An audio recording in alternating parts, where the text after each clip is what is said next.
আমি গত কয়েকদিন আগে ফরিদপুর মেডিকেল কলেজ, যেটা ফরিদপুর 250 বেড হসপিটাল, যেটা এখানে আমার রোগী নিয়ে আমি ওখানে ছিলাম। তো হঠাৎ করে রাজবাড়ির এক ভাইয়ের সঙ্গে হাঁটতে হাঁটতে ফরিদপুর মেডিকেল কলেজ বিশ্ববিদ্যালয়, যেটা ওটার সামনে গেছি। যাওয়ার পর দেখতেছি একজন মুফতি সাহেব কথা বলতেছে বেদাত প্রসঙ্গে একজন আম পাবলিকের সামনে। সে ওই ব্যক্তিকে ভুল বোঝাচ্ছে ধাপে ধাপে। তো আমার তো মাথায় আছে যে যেই ব্যক্তি নবীজির হাদিস নিয়ে ভুল বোঝাবে আমি তাকে ছাড় দিতে পারবো না, তাহলে নবীজির কাছে আমি কি জবাব দেব, এটা আমার মাথায় টেনশন। তখন আমি তাকে বললাম, এই চিন্তা করার সঙ্গে সঙ্গে ফোনে রেকর্ডিং চাপ দিলাম যে আমার ফোনে রেকর্ডিং থাক, ওরা ছাড় দেওয়া যাবো না, এটা ছাড় দেওয়া যাইব। এ বলতেছে কুল্লু বেদাতিন দলালা, সমস্ত বেদাত গুমরাহি, অকুল্লু দলালাতিন ফিন্নার, আর সমস্ত গুমরাহিটা জাহান্নামী। আমরা কুল্লু বেদাতিন দলালা দ্বারা আমরা বেদাত শব্দটা যেটা মানে ব্যাখ্যা করে থাকি, সেটা হলো শরিয়ার ভিতরে, শরিয়ার মূলনীতির ভিতরে এমন কোনো আমল, এমন কোনো কাজ, ঠিক আছে, শরিয়া বলে চালাই দেওয়া, যার অনুমতি রাসূলুল্লাহ সাল্লাল্লাহু আলাইহি সাল্লাম থেকে রাসূলুল্লাহ সাল্লাল্লাহু আলাইহি সাল্লাম শরীয়তের ভিতর অনুমতি দেন নাই, শরীয়ত হিসেবে সাহাবীদের ভিতর প্রমাণিত পাওয়া যায় না, তারাও এর উপর আমল করেন নাই, এই কাজটা করেন নাই, তাবেই পর্যন্ত এই কোনো ইজাজত নাই, অনুমতি নাই। এমন কাজ যদি আপনি শরিয়ার ভিতরে করেন, পদ্ধতিটা নিজে তৈরি করে নিন, শরীয়ত হিসেবে দাবি করেন, আমরা সেটাকে বেদাত বলে থাকি। মানে সুন্নতের পরিপন্থী যেটা, এক কথা সুন্নাহর পরিপন্থী যেটা, আমরা সেটাকে বেদাত বলি। এটা তো হলো বেদাতের সংজ্ঞা। জি। এখন এটা হলো বেদাতের সংজ্ঞা। এখন কুল্লু বেদাতিন দলালার মানা কি মুহাদ্দিসিনগণ কি বলছেন? আমি ওনার অকুল্লু বেদাতিন দলালা দ্বারা ইবনে তাইমিয়া রাহিমাহুল্লাহ স্পষ্ট ব্যাখ্যা করছি, ঠিক আছে। অকুল্লু বেদাতিন দলালার ভিতর কারা পড়বে, ঠিক আছে, এর অন্তর্ভুক্ত কারা, ঠিক আছে। এখানে স্পষ্ট বিষয় বলছে, যারা আপনার এই শরিয়ার ভিতর কোনো কিছু নতুনভাবে পদার্পণ করালো, ঠিক আছে, শরিয়ত হিসাবে, ঠিক আছে। আমি এই জিনিসটা করলাম, এটা শরিয়ত, এটাই শরিয়ত না।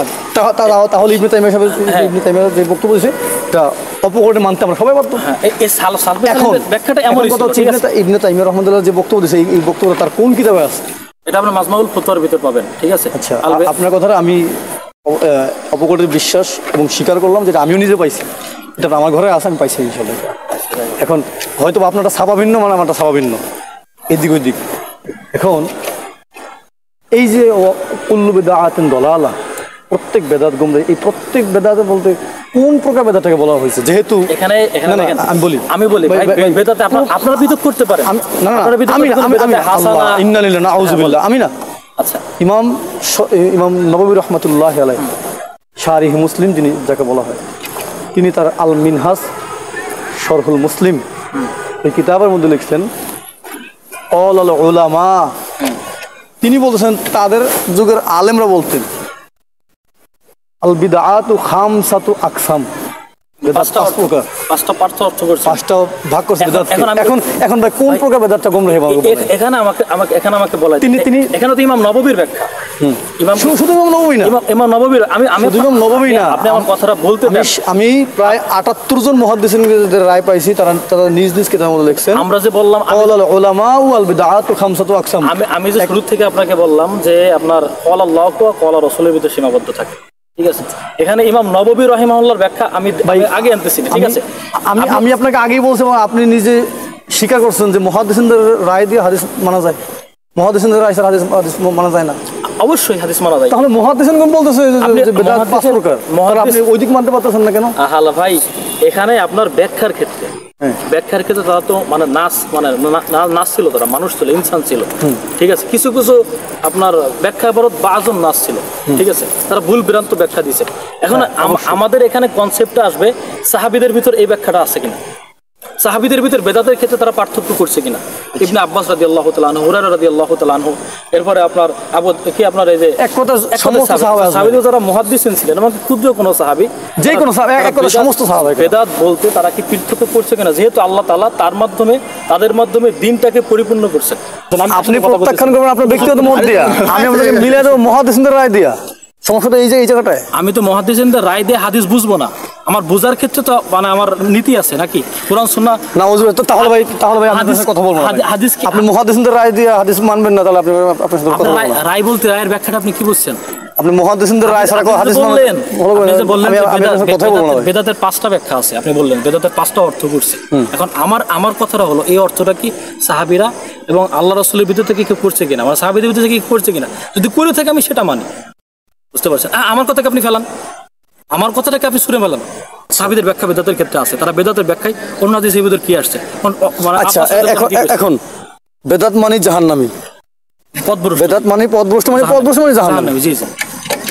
হযরত ওসমানের জামানায় তারাবি নামাজের জামাত চালু হয়ে গেল, হযরত ওমর কি বলছিলেন? এই ব্যাপারে হাদিস আছে ভাইজান, নি'মাতুল বিদআত, এটা উত্তম বেদাত। তাহলে হযরত ওসমান জাহান্নামী। নি'মাতুল বিদআত দ্বারা আপনি কি এখানে সাহাবীদের ভিতরে আপনি নিজে বলতেছেন বেদাত মানে জাহান্নামী, তাহলে হযরত ওসমান জাহান্নামী। তাহলে আল্লাহ রাসূলের হাদিসের ব্যাখ্যাটাকে ঘুরাই দেন। আল্লাহ রাসূল যে বলতেন, আমি তো হাদিসের ব্যাখ্যা করতে যাব না, আপনি নিজে ব্যাখ্যা করুন। দলালাতিন ফিনা সাহাবীদের ভিতরে এই যে বেদাতের যে ব্যাখ্যাটা শরীয়তের ভিতরে আপনি বারবার বলছেন বেদাত মানে জাহান্নামী, বেদাত মানে জাহান্নামী, বেদাত মানে জাহান্নামী। তাহলে হযরত ওসমানের জামানায় যে আপনি কিন্তু আবিষ্কৃত হইল, বেদাতের অর্থ ভালো করে জানেন। হযরত ওসমানের জামানায় যে কাজটা আবিষ্কৃত হইল, মসজিদের আযান, দ্বিতীয় আযান, তারাবি নামাজের জামাত, তখন হযরত ওমর বললেন নি'মাতুল বিদআত, আপনার এই কথা উত্তম বেদাত, এই কথার দ্বারা তাহলে বলেন সে জাহান্নামী। ও ভাই, তার দলটা জাহান্নামী বলেন, কথাই তো যথেষ্ট। মা আনা আলাইহি ওয়া সাহাবী, তো সাহাবী বলছে বেদাত, সাহাবী কোনটা বেদাত? হযরত ওমর বলছে বেদাত। কোন বিষয়ে বেদাত? তারাবি নামাজের জামাতকে বলছে বেদাত। বলতে পারে এটা তাদের ভিতর মতানৈক্য ছিল, তারা কি এবারে প্রতিষ্ঠিত ছিল। তাহলে এখান থেকে বোঝা যায় বেদাতের মধ্যে ক্লাসিফিকেশন আছে। হ্যাঁ, ক্লাসে ব্যাপকতা না, এখানে বেদাত বলতে তারা ব্যাখ্যা ঠিকই বুঝছে। তারা তো তারাবির সালাতটা জামাত বদবে সাহাবীদের আল্লাহ রাসূলের যুগে 20 টাকা চালু ছিল না, ঠিক আছে, 20 টাকা চালু ছিল না, ওমরের যুগে সেটা চালু হয়েছে, ঠিক আছে, এটাকে শাব্দিক অর্থে বেদাত বলতে পারে, ঠিক আছে, নতুন কিছু আবিষ্কার হলো।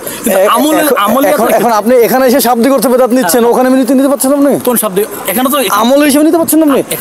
আমি তো আপনার সাথে আগে একমত হইছি, এজন্যই বলছি শরীয়তের মধ্যে শরীয়ত মনে কইরা, ইসলামী শরিয়ার মধ্যে শরীয়ত, এটাই শরীয়ত, আমি যা করতেছি এটাই শরীয়ত, উনি যা করে এটা শরীয়ত না। যদি এরকম বলি তাহলে তো ওটা অবশ্যই দলালা। আমি যে দলালার কথা বলতেছি আল্লাহ হাদিস থেকে, আপনি এখানে ঢালাওভাবে জাহান্নামী বলতেছেন, ওখানে বলতে পারতেছেন না। অকুল্লু বেদাতিন দলালার নিসবত কি? অকুল্লু দলালাতিন ফিন্নার না। তাহলে এটার দ্বারা তো ব্যাখ্যা স্পষ্ট। তাহলে আর কোথায় যাবেন? তাহলে আর কোথায় যাবেন? বেদাতিন দলালা, বেদাত দলালা, হ্যাঁ দলালা, গুমরা, দলালা জাহান্নামী, গুমরা। এখন বেদাতের ভিতরে দলালা মানে জাহান্নামী, নবীজি নিজে বলছেন কুল্লু বিদআতিন দালালা কুল্লু দালালাতিন ফিন্নার, দালালা জাহান্নাম। এখন হযরত ওমর এই ভাই সাহাবীদের ব্যাপারে সাহাবীদের আমল, আরেক সাহাবী বলতেছে এটা বেদাত, সাহাবীদের বেদাত, তাহলে বলেন সেই বেদাতটা জাহান্নাম। তারা যদি বেদাত দ্বারা আবিষ্কার বোঝায়, তাহলে এখানে বেদাত দ্বারা আবিষ্কৃত হয়, আবিষ্কার বোঝায়। সাহাবীদের ব্যাপারে কিন্তু আল্লাহ রাসূলের মত আছে যে তোমরা আমাকে এবং সাহাবীদের অনুসরণ করো। সাহাবীরা আমলের মাধুর্যতা আনতে পারে, সমস্যা না, এটাকে আপনি বেদাত বলতে পারেন না। যুগে যুগে কেউ বেদাত বলে নাই, কেউ বেদাত বলছে, আপনি নববী বলেন, কেউ বেদাত বলছে সাহাবীদের এই কাজটাকে। তাহলে সাহাবী নিজেই বেদাত বলে গেছে, এটা হযরত ওমর নিজেই বেদাত বলছে, তাহলে আর অন্য কাউকে বলতে হবে কেন? সাহাবী যদি বেদাত বলে থাকে, সাহাবীর হক আছে বেদাত বলার, আপনার হক নাই। তাহলে ওই জায়গায় সাহাবী কোন হক নাই? এখন ওই জায়গায় হযরত ওমর কোন অর্থে বেদাত বলছেন ওটা আমাদেরকে বুঝতে হবে না? হযরত ওমর রাদিয়াল্লাহু তাআলা আনহু হযরত ওসমান রাদিয়াল্লাহু তাআলা আমলকে, তার যে কাজটাকে, ওটাকে উত্তম বেদাত বলে দিয়েছে। উত্তম বেদাত বলছে কি জন্য বলছে উত্তম বেদাত বলেন আমাকে, কি জন্য বলছে সেটা আপনি প্রকাশ করবেন। আর দরকার নাই ভাই, বোঝা গেছে ভাই, আসেন ভাই, সংসদ ভবনে যেটা পাস হতো ওটা আমাদের দরকার নাই।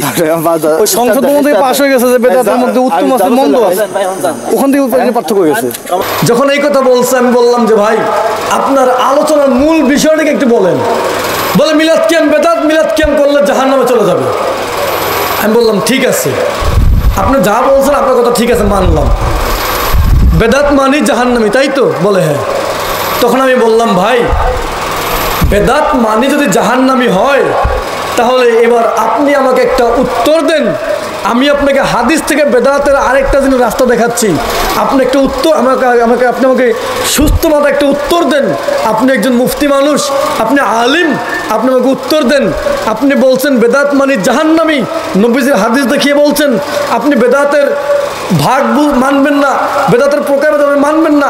রাদিয়াল্লাহু তাআলা আনহু বললেন বেদাত, তাহলে কি হযরত ওসমান রাদিয়াল্লাহু তাআলা আনহু তিনি কি জাহান্নামে চলে যাবে? না না, হযরত ওমর রাদিয়াল্লাহু তাআলা আনহু বলছেন নি'মাতিল বিদআত, কত উত্তম বেদাত। বেদাত মানে নব আবিষ্কার, নতুন আবিষ্কার। বেদাত মানে পরিত্যাজ্য নয়। আল্লামা ইমাম জালালউদ্দিন আব্দুর রহমান সৈয়দী রহমাতুল্লাহি আলাইহি তিনার আল হাবিলের ফতোয়া কিতাবের মধ্যে 1 নম্বর খণ্ডের 226, 227, 228, 229 এই পৃষ্ঠাগুলোর মধ্যে আলোচনা করেছেন মিলাদুন নবীর উপরে। সেখানে তিনি একটা সংজ্ঞা লিখেছেন, বেদাত কোন বেদাতটা পরিত্যাজ্য, অগ্রহণযোগ্য, বাতিল। তিনি বলতেছেন মা উহদিসা মিম্মা ইউখালিফু কিতাবান আও সুন্নাতান আও আসারান আও আজমাআন ফাহাদিহি বিদআতুদ দালালা। তিনি বলতেছেন ওই বেদাতটা গুমরাহি যেই বেদাতটা কোরআনের বিপরীত, সুন্নাহের বিপরীত, আসারের বিপরীত, ইজমায়ের বিপরীত। যদি কোরআন পাকের বিপরীত হয়ে যায়, যদি হাদিসের বিপরীত হয়, যদি সাহাবীদের কথার বিপরীত হয়, যদি উম্মতের ইজমায়ের বিপরীত হয়, যদি এমন কোনো নতুন কোনো আবিষ্কার হয়, যদি কোনো নব আবিষ্কার হয়, তাহলে ওই বেদাতটা অগ্রহণযোগ্য, ওই বেদাতটা বাতিল হয়ে যাবে। আমি নরসিংদীবাসী আপনাদের কাছে প্রশ্ন করতে চাই, যারা নবীজিকে দাঁড়িয়ে সালাম দিচ্ছেন, এটা কি কোরআনের বিপরীত? বলেন, কোরআন পাকের বিপরীত? নবীজিকে দাঁড়িয়ে সালাম দিচ্ছেন, এটা কি কোনোভাবে কোরআন পাকের বিপরীত হয়েছে? নবীজির নাম শুনে আঙ্গুলের চুমু খেয়ে চোখে মাসও করতেছেন, এটা কি কোনোভাবে কোরআন পাকের, হাদিসের, আসারের, ইজমায়ের বিপরীত হয়েছে? তাহলে এগুলো অগ্রহণযোগ্য হবে